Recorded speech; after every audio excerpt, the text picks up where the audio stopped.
Edgar P. Jacobs. Voyage au cœur de portfolios et documents rares. La création. Grâce aux reproductions dans des portfolios ou albums, il est encore aujourd'hui possible d'imaginer Jacobs travaillant sur sa table à dessin. Des croquis aux objets et planches finales, ce sont toutes les étapes de réalisation qui se dévoilent. Un véritable voyage dans le temps. Professeur, ne voudriez-vous pas remettre ceci à Clovis? Les sources.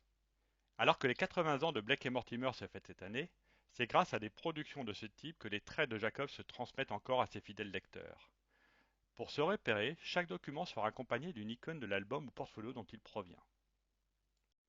Les premiers travaux.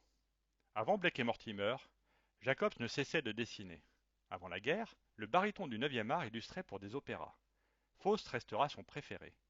Entre 1941 et 1946, c'est la revue Bravo qui le publia pour des contes, Flash Gordon, puis en 1943, Le Rayon U.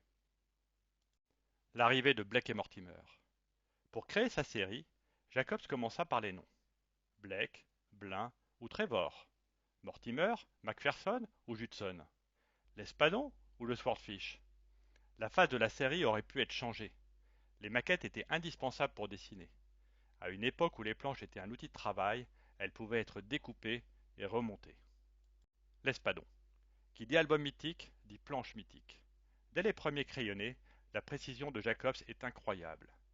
Blake sauve Ulrich du calmar géant en version crayonnée, puis ancrée. Étonnamment, ce n'est qu'à la planche 136 que l'Espadon se dévoile, puis part au combat, et se termine par l'escadrille qui est dans une case centrale incroyable. La Grande Pyramide. Dessiner nécessite soit un travail de repérage, soit une grande documentation. Jacobs ne laissait rien au hasard. En nous menant au musée du Caire, il ne se doutait pas que Formosa lui rendrait hommage.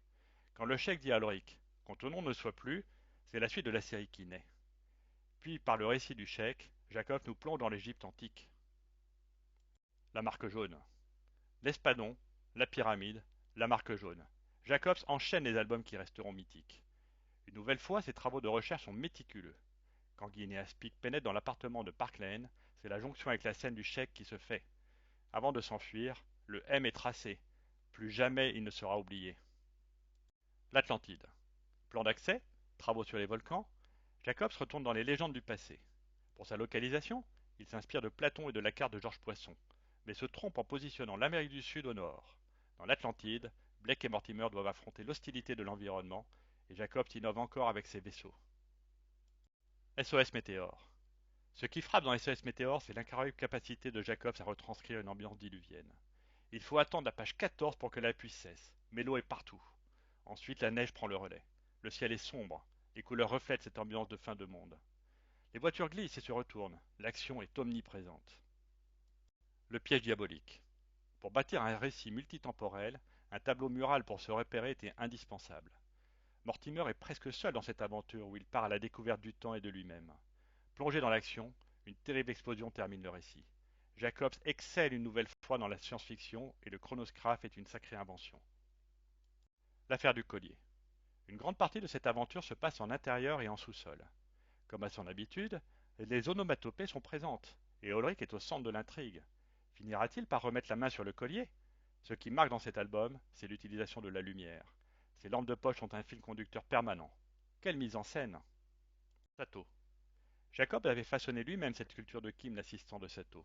Perfectionniste, ces maquettes étaient indispensables à son travail. Dans sa maison-musée, on l'imagine passer de cette armure de samouraï à la planche. Le robot passe lui de la maquette au crayonné, à l'ancrage et au bronze. On le voit surgir en 3D. La réalisation d'un album hommage.